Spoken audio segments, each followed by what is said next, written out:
Salam, hər vaxtınız xeyir. Mən bugün sizlər üçün 5 oktyabr tarixində Güvən nəşrlərinin keçirdiyi 11-ci sinif riyaziyyat sınağının izahını verəcəm. Başlayaq 61-ci sualımızla. Riyaziyyatda birinci sualdır. A tək ədəd, B isə cüt ədəd olarsa, aşağıdakılardan hansılarının qiyməti cüt ədəddir?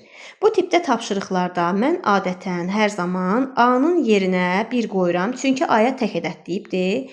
B-nin yerinə də 2 qoyuram, B-yə cüt ədəd deyildiyinə görə. Gətirib birinci, ikinci, üçüncü, dördüncü verilənlərdə yerinə qoymaqla yoxlayıram. A-nın yerinə 1 qoysam, birincidə 1-in kvadratı üstə gəlinsin 3. Olacaq, bax, birincidə 1-in kvadratı üstə gəlinsin 3 kərə 1, 3, 6 bərabərdir 7. Cavab 7 alındı. Ona görə də bunu götürməyəcəm, çünki tək ədəddir bu.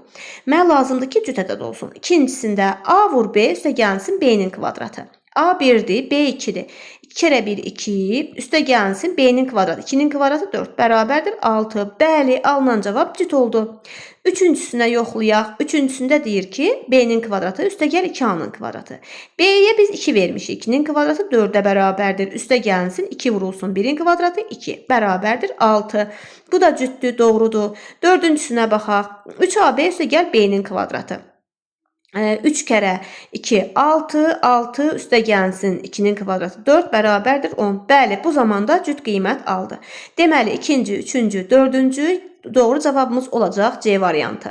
Bundan sonra getdik biz növbəti 62-ci sualımıza. 62-ci sualımızda deyir ki, aşağıdakılardan neçəsi doğrudur? Birinci sualımızda deyir ki, A ilə B-nin kəsişməsi A-nın adçoxluğudur. Bəli, çünki A ilə B-nin kəsişdiyi elementlərin hamısı elə A-ya da daxil olan elementlərdir. Ona görə birincisi doğrudur. İkincisində A ilə B-nin kəsişməsi A ilə B-nin birləşməsinin adçoxluğudur. Bəli, kəsişməsinin elementləri elə birləşmənin də içərisinə daxildir. Bunu hər hansı bir ədədləri yazmaqla da Venn diaqramı ilə də göstərib baxa bilərsiniz. Bu da doğrudur. Getdik üçüncü sual. Üçüncü sualımız yanlışdır. Burada A ilə boş çoxluğun kəsişməsi yoxdur. Çünki A boş çoxluq heç bir mənası olmayan, heç bir elementi olmayan çoxluqdur və onunla da bu kəsişmir. Ona görə də bu yanlışdır. Dördüncüdə A ilə boş çoxluğun birləşməsi isə A-ya bərabərdir. Bu doğrudur. Beşincisində B alt çoxluq A ilə B-nin birləşməsinin alt çoxluğudur deyilir.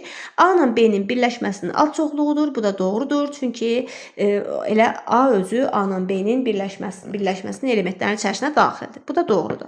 Deməli, bizim 4 dənə doğru cavabımız oldu. Doğru cavabımız D variantını götürürük. Növbəti sual 63-cü sualımıza baxaq. 63 nömrəli sualımızda söhbət nədən gedir? Rənglənmiş hissəni soruşur. Baxın, burada doğru cavabımız olacaq B variantı. Çünki A ilə C-nin birləşməsinin içərisindən fikir verin, B-nin elementini çıxıblar. Hər ikisində B çıxılıb. Məsəl üçün biz bunu belə göstərə də bilərik. Bax, bunun A-nın elementləri, bu da B-nin elementləri. Daha sonra isə C-nin elementləri və burada B-ni hər ikisinin içərisindən çıxıblar. Ona görə də doğru cavabımız burada olacaqdır, B variantı. Sonra keçdik növbəti sualımıza. Növbəti sualımız 64 nömrəli sualdır. 64 nömrəli sualımızda deyir ki,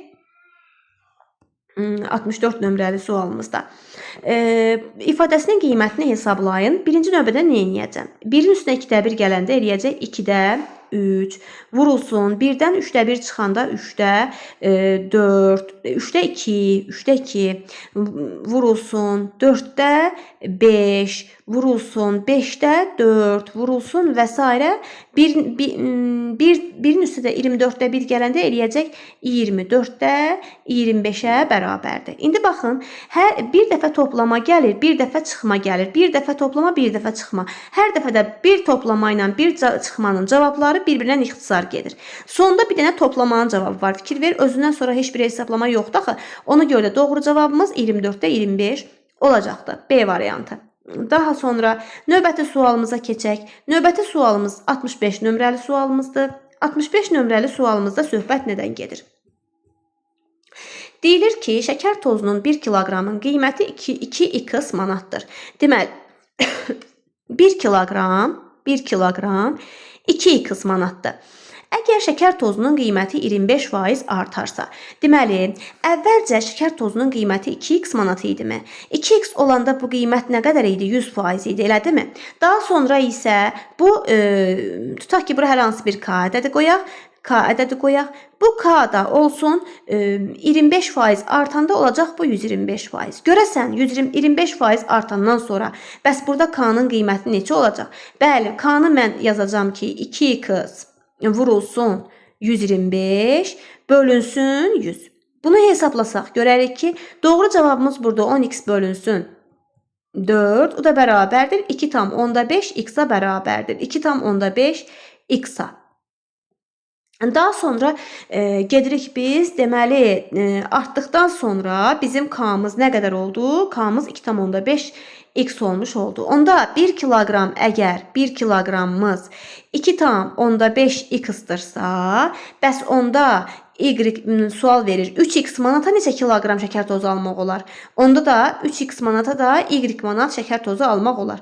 Mən də buradan y-i hesablasam, görərəm ki, y bərabərdir 3x bölünsün 2,5 x-a. Onda doğru cavabı olacaq, x-lar ixtisar gedir, 3 bölünsün 2,5, cavabımız olacaq 1,2. Doğru cavabımız B variantı olacaq. Sonra getdik biz növbəti sualımıza. Növbəti sualımız 66 nömrəli sualdır. 66 nömrəli misalımızda nədən söhbət gedir? Biz ilk növbədə nə edəcəyik? Bax, hesablama aparan zaman birinci 4də 3'ü olduğu kimi saxlayırıq. Bölünsün. Surətdə nə alınacaq? Surətdə 4də 3'dən 1 çıxanda qalacaqdır -4də 1. Məxrəcdə də 1-dən 4də 3 çıxanda qalacaqdır 4də 1, müsbət 4də 1. Sonra bərabərdir. Üstə gələk 1-i də qoyuruq, sonra bərabərdir. Daha sonra 4də 3'ü olduğu kimi saxlayırıq. Surəti məxrəcə böldükdə, yəni 4də 1-i 4də 1-ə böldükdə qalacaq nə? -1 qalacaq. Üstə gəlinsin 1. Bərabərdir. 4də 3'ü -1'ə vuranda -4də 3, -4də 3'ün üstünə də 1 gələndə elə bu o deməkdir ki, -4də 3, üstə gələk 4də 4. Cavab da olacaq 4də 1. 4də 1 qalır. Doğru cavabımız olur C variantı. Daha sonra keçdik növbəti 67 nömrəli sualımıza. 67 nömrəli sualımıza diqqət eləyin. Bax, burada A bölünsün 5, bərabərdir B bölü 6, bərabərdir C bölü 7. Yəni, bunlar hamısı bir-birinə bərabərdir. Mən burada bunların hamısının bir-birinə bərabərdir. Götürüb, məsəl üçün, daha bir daha köçürmürəm. Burada, məsəl üçün, bunun hamısını bərabər eləyirəm bir dənə K-ya. Burada bir dənə K-ya bərabər eləyəndə, onda A-mız 5K-ya bərabər olacaq, B-miz 6K-ya bərabər olacaq, C-miz 7K-ya bərabər olacaq, D-miz 8K-ya bərabər olacaq və Y-miz də 9K-ya bərabər olacaq. Daha sonra indi fikir verin. Əgər mən bu misalda, burada nə deyir? Ən böyüyü soruşur, elə deyilmi? Mən gəl K-nın yerinə 1 qoysam, A-nın qiyməti 5 olacaq, B-nin qiyməti 6 olacaq, C-nin qiyməti 7 olacaq, D-nin qiyməti 8 olacaq, Y-nin qiyməti də 9'a bərabər olacaq. Deməli, bunların içərisində ən böyük Y olduğuna görə doğru cavabımız Y variantı, Y-ni götürürük. Daha sonra getdik 68 nömrəli sualımıza. 68 nömrəli sualımızda 18 ədədi 60 ədədinin neçə faizdir? Təbii ki, surətdə 18 qoyuruq, məxrəcdə 30 qoyuruq, vurulsun 100. İxtisarlarımızı aparırıq. Cavabımız olacaq 60. Doğru cavab Y variantı. Daha sonra gedək 69 nömrəli sualımıza. 69'da deyir ki, A, C, P nöqtələri bir düz xətt üzərində, T, K, S nöqtələri bir düz xətt üzərindədir. AP ilə PC'nin cəmi AC-yə, TK ilə də KS-in cəmi TS-ə bərabər olarsa, bax, bu iki dənə verilən şərtə diqqət eləyirik. Hansı nöqtələr digər ikisi arasında yerləşər? Gəlin ilk növbədə baxaq. Bu verilən iki AP üstə gələk PC bərabərdir. AC-yi nəzərə almalıyıq. Məsəl üçün, mən götürüb burada birinci A-nı, ikinci C-ni, üçüncü P-ni qoysam, baxın, fikir verin, AP-nin üstünə, bax, AP-nin üstünə PC gələndə necə olar ki, cavab AC eləsin? Ola bilməz. Ona görə də gəlin burada hərflərin yerlərini dəyişdirək.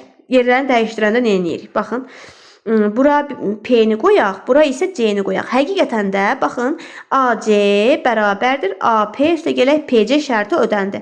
Deməli birinci veriləndə P digər ikisi arasında P A ilə C-nin arasında yerləşdi. Birincidə oldu P. Sonra ikinci düz xəttimi çəkirəm. Orada T, K, S nöqtələrini qeyd edirəm. T, K və S nöqtələrini qeyd edirəm. K, T ilə S-in ortasında yerləşdiyinə görə deməli bu da K nöqtəsidir. P və K nöqtələri doğru cavabımız oldu B variantı. Daha sonra keçdik 70 nömrəli misalımıza. 70 nömrəli misalımıza diqqət eləyin. Bax bu misalımızda adətən biz nə edirik? Bax burada paralelliyi nəzərə alırıq. Məsəl üçün burada BC ilə DK bir-birinə paraleldir. Onda buradakı bu xəttimizdə biraz belə uzadaq. Bax paralel düz xəttimizi çəkək. Bu şəkildə. Daha sonra indi baxaq görək şəklimiz necə alındırırıq. Bax fikir verin. Bura 48-dirsə əgər bax bu hissədə 48 olacaq. Bax burada 48-ə bərabər olacaq. Bu hissəyə fikir verin. Bura 90-dırsa bununla qarşı-qarşıya duran bax burada 90 dərəcəyə bərabər olacaq. Bizdən də nə istəyir? Bizdən də şərtdə deyir ki BD yeni tap. B bura D, Y. Bax, BDY də buradan, bir dəqiqə qələmin rəngini dəyişəcəm. Bax, buradan bura qədər olan hissəni soruşur. Buradan bura qədər olan hissəni soruşursa, bu zaman nə edirik? 48-in üstünə 90-ı gəlirik. 48-in üstünə 90 gələndə doğru cavabımız elədir 138. 138 doğru cavab Y variantı olacaq. Daha sonra keçdik növbəti 21 nömrəli misalımıza. Çox sadə, rahat misaldır. Deyir ki, 3/4 nisbətində olan 2 ədədin cəmi 28 olarsa hasilini tapın. Deməli, hər hansı bir 2 ədəddir. Biri A ədədidir, biri B ədədidir. Bunları bir-birinə böləndə 3 bölünsün 4 alınır. Deməli, A'mız 3K-ya bərabərdir. B'miz isə 4K-ya bərabərdir. 3K ilə 4K-nın axıbların cəmindən söhbət gedir. 3K ilə 4K-nın cəmi bərabərdir 28-ə, 7K bərabərdir 28-ə, K da bərabərdir 4-ə. Deməli, K-nın qiymətini 4 aldım. Daha sonra nə edirik? Daha sonra burada A-ya 3K almışdıq, bərabərdir. 3-ü 4-ə vururam, cavab olur 12. 4-ü 4-ə vururam, cavab olur 16. Daha sonra bizə deyir ki, həmin bu ədədlərin hasilini tap. Deməli, tapdığım ədədlər neçə idi? 12 idi, bir də 16 idi. 12-ni 16-ya vururam. Doğru cavabım olacaqdır 192. Buranda 192. Doğru cavabımız B variantı olacaq. Daha sonra getdik 72 nömrəli misalımıza. 72 nömrəli misalımızda söhbət nədən gedir? Fikir verin, ikisi də sıfırdan sol tərəfdə yerləşir ədədlər. Sıfıra yaxın olan ədədimiz daha böyükdür. Məsəl üçün, gəlin sıfıra yaxın olanımızı -1 götürək, digərini isə -2 götürək. Adətən belə misallarda belə götürüb yoxlamaq daha yaxşı olur. Burada bizim misalımızda deyir ki, A üstə gəlinsin B, üstə gəl 2 çıxılsın B. Bu şəkildə verilibdir. İndi bizə lazımdır ki, modulun içərisinin müsbət və ya mənfi olduğunu müəyyənləşdirək. Əgər A-nın qiyməti -2, B-nin qiyməti -1-dirsə, gətirib qoysaq -2, bax bura olsun -2, üstə gəlinsin -1. Doğru cavab mötərizən modulun içərisi mənfi olacaq. Modulun içərisi mənfi olanda o çölə öz əksi ilə çıxır. Yəni qabağına mənfisi ilə çıxır. A üstə gəlinsin B. Sonra üstə gəlinsin 2 çıx B, 2 B-nin qiymətini gətirib -1-dir. Yerinə qoyanda 2-dən -B çıxanda müsbət olacaq. Ona görə də olduğu kimi çıxır. 2 çıxılsın B kimi yazıram. Daha sonra mənfini mötərizənin içərisinə vuranda -A çıxılsın B, üstə gəlsin 2 çıxılsın B bərabərdir.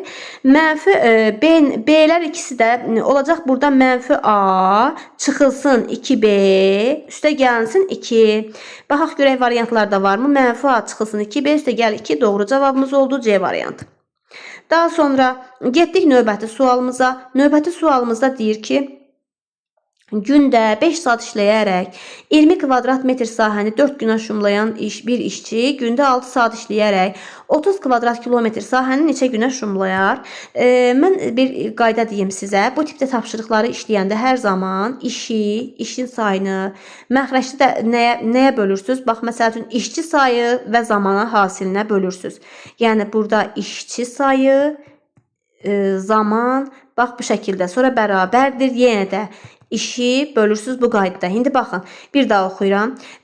Gündə 5 saat işləyərək 20 kvadrat metr sahəni 4 gündə şumlayan bir işçi. Yəni burada sahə işin özü, yəni sahə özü nə qədərdir? 20. 20-ni böləcəm işçi sayına. Yəni burada 20-ni böləcəm. Bax birincisində fikir verin. 5 saat 4 gündə şumlayıb. Yəni həm saatını qoyuram bura, həm də gününü qoyuram. 20 bölünsün 5 vur 4 bərabərdir. Daha sonra 30 bölünsün 6 vurulsun x. Yəni bilmirəm ki, deyir ki, gündə 6 saat işləyərək 30 kvadrat metr sahəni neçə günə şumlayar? Neçə günə şumladığından xəbərim yoxdur. Onda x ilə götürürəm. Sonra burada çarpaz vurmaqla hesablama apara bilərəm. Yaza bilərəm ki, 20 vurulsun 6 vurulsun x bərabərdir 30 vurulsun 5 vurulsun 4. X da bərabərdir. Doğru cavabımız olacaq burada.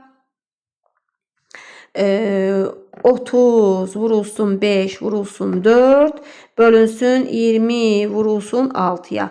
5 kere 4 20 eləyir. Bunlar getdi. 30'u da 6'ya böldük. 5 düşdü. Doğru cavabımız oldu. B variantı.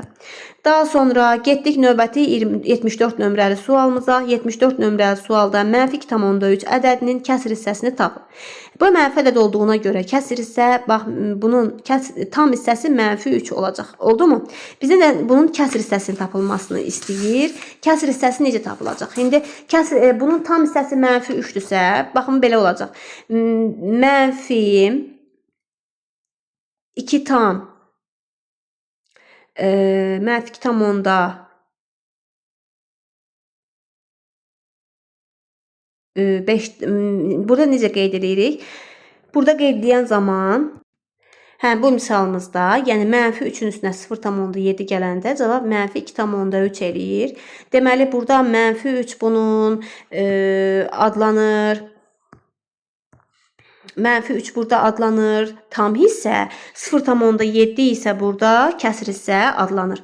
Daha sonra getdik növbəti sualımıza. Növbəti sualda 75-ci sualdır. Deyilir ki, 138 ədədi hansı kiçik ədəd əlavə olunmalıdır? 138 ədədinə hansı kiçik ədəd əlavə olunmalıdır ki, ədəd 12-yə, 16-ya və 18-ə qalıqsız bölünsün. Deməli bu tipdə misallarda nə edirik? Əkov 12 16 və 18 bərabərdir. Artıq bu mənim yadımda əzbərdən qalıb. Yəni həm 12-yə, həm 16-ya, həm də 18-ə bölünən ədəd 144-dür. Siz sadə vurğularını ayırıb da hesablama apara bilərsiniz. Daha sonra bu 144-dən biz çıxırıq 138-i. Cavab qalacaq burada nə? 6. Deməli 138 ədədin üzərinə 6 əlavə eləyəndə ədəd qalıqsız bölünəcəkdir. Yəni 12-yə, 16-ya, 18-ə qalıqsız bölünəcək. Deməli doğru cavabımız burada oldu 6. Daha sonra getdik növbəti sualımıza. 76 nömrəli sualımız. 76 nömrəli sualda söhbət nədən gedir? Söhbət gedir ki, məsələn biz bunu uşaqlar həm Venn diaqramla eləyə bilərik, həm də düsturla yaza bilərik. Gəlin Venn diaqramı ilə yazaq. Venn diaqramımızı çəkək. Burada hər ikisinin kəsişməni göstərib baxın. Kəsişmə 12-dir. 12-dən elementimiz kəsişmədə yerləşir. Bu A-dır, burada B-dir. Daha sonra A 24-dür. Yəni yalnız A-nın elementlərinin hamısı, A-nın bütün elementlərinin hamısı 24-də bərabərdir. Bu 24-ün 12-si bunların kəsişməsində varsa yerdə qaldı 12-si. Sonra A ilə B-nin birləşməsi isə 30-a bərabərdir. Yəni bu üçüncü də bax buranın da üçünün bir yerdə cəmi 30-a bərabərdir. Yazırıq 12 üstə gəlsin 12 üstə gəlsin x bərabərdir 30-a. X də bərabərdir 30-dan da 24 çıxanda qalır 6-ya. Deməli burada 6-ya bərabər götürülür. Daha sonra indi bizdən NB-ni soruşur. NB-nin elementlərin sayı isə bax bu 12 ilə 6-nın cəmidir ki, bu da NB-yə bərabərdir. Bərabərdir 18. Deməli doğru cavabımız oldu. Cavab 18 oldu. Daha sonra növbəti sualımıza keçək. 77 nömrəli sualımız. Deyir ki, yağlılığı 2% olan 12 kiloqram südə yağlılığı 4% olan 18 kiloqram süd qarışdırılır. Alınan qarışığın yağlılığı neçə faizdir? Deməli bu zaman biz 12 kiloqram südə süddə 100%dirsə, bəs görəsən 2% olarsa 2% də nə qədər olacaq? Bu zaman biz buradan tapırıq x-i. x bərabərdir 0,24. Yəni birincidə 0,24% yağ var, yağlılıq var. Daha sonra keçirəm ikincisinə. İkincisində isə əgər 18-də 100%dirsə, qoy bunu başqa rənglə qeyd eləyək. Əgər 18-də 100%dirsə, bəs görəsən y-də də olacaq 4%. Yəni 4% də y bərabər olacaq. Mən buradan y-i tapsam 0,72 olacaq. Bu da oldu ikincidəki yağlılıq. Yəni bu birinci əvvəl 2% 12 olan südə aid idi. İkincisi isə 4% 18 kiloqram olan südə aid idi. Qırmızı ilə yazdığım. Daha sonra artıq bizə sual verir ki, alınan qarışığın yağlılığı neçə faizdir? Heç nə, artıq biz alınan qarışığı tapmalıyıq. Alınan qarışıq nə qədərdir? Məsəl üçün birincisində 12 kiloqram süt var idi, ikincisində 18 kiloqram süt var idi. İkisini topladıqda oldu 30 kiloqram süt. 30 kiloqram sütdə 100%dirsə əgər, bəs görəsən, indi bunların ümumi bax bu 0,24 ilə 0,72-nin bunları toplayanda olacaq 0,96-dan görəsən neçə faiz yağlılıq olacaqdır. İndi K-nı tapanda burada K bərabərdir 96, 0,196-ın 100-ə vuranda 96 eləyir, onu da 30-a bölürük. O da bərabərdir, eləyəcək 3,2%. Cavab oldu 3,2%. Cavab 3,2 oldu. Bu da bizim doğru cavabımız. Daha sonra getdik biz növbəti sualımız olan 78 nömrəli sualımıza. 78 nömrəli sualımızda nə deyilir? 78 nömrəli sualımızda deyir ki, əkobu 90, əbobu 5 olan bu ədədlərdən biri 10 olarsa, yəni ki, mən ədədlərin neçə olduğunu bilmirəm. Yazıram ki, əkob ədədlərdən biri 10-dur. Onda biri x-dır, biri 10-dur, bərabərdir. Əkobu 90-a bərabərdir. Gedirəm indi əbobunu yazmağa. Əbob x10 bərabərdir 5-ə. Bu ədədlərdən digərini tapın deyir. Mən də bir dənə düsturumuz var idi, xatırlayırsınız. Əkob AB, yəni x-la yazaq. x10 vurulsun əbob x10 bərabərdir 90 vurulsun 5. 4 kere 5. 5 kere 9 45 deyir 450'ye. Daha sonra əkob x10 vurur əbob x10 elə x vurulsun 10'a bərabər. O da bərabərdir 450'ye. X də bərabərdir 450'ni 10'a böləndə 45'ə. X'imiz 45 alınmış oldu. Bizdən də bu ədədlərdən digərini soruşurdu. Ədədlərimizin də digəri olmuş oldu 45. Daha sonra digər misalımıza keçid eləyək. 79 artıq keçdik ətraflı yazılı tələb edən tapşırıqlarımız. Deməli, 79 nömrəlidir ki, bölən 14, natamam qismət 25, qalıq 10 olarsa, bölünənin sadə bölənlərinin sayını tapın. Təbii ki, burada bölən 14 deyir. Deməli, bölünən neçə olduğunu bilmirik. Ona görə də yazırıq ki, bölünən yerinə A yazırıq. A bölünsün 14 bərabərdir 25'ə və bizim burada qalığımız isə 10'a bərabərdir. A da bərabərdir 25 vurulsun 14 üstə gəlinsin 10. O da bərabərdir 360. Daha sonra mən nə edirəm? 360'ı sadə vurğularla ayırıram. 360'ı sadə vurğularla ayıranda 360 bərabərdir. Olacaq 2 vurulsun 2, vurulsun 2, vurulsun 3, vurulsun 3, vurulsun 5. Və məndən sadə bölənlərin sadə bölən sayı soruşduğuna görə eyni vurğulardan birini götürəcəm. Eyni vurğulardan birini götürəndə burada nə olacaq? Bir dənə 2 götürəcəm, bir dənə 3, bir dənə də 5. Deməli 3 dənə oldu. Doğru cavabımız 3. Bölənlərin sayını soruşurdu. Doğru cavabımız 3 olacaq. Cavab 3. Daha sonra keçdik növbəti sualımıza. Növbəti sualımız bizim 80 nömrəli sualımızdır. 80 nömrəli sualımızda söhbət nədən gedir? Bayaq yazdığımız var idi. Bu yazımızı silək buradan. 80-də rahatlıqla yerinə yetirək. Daha sonra getdik 80 nömrəli sualımıza.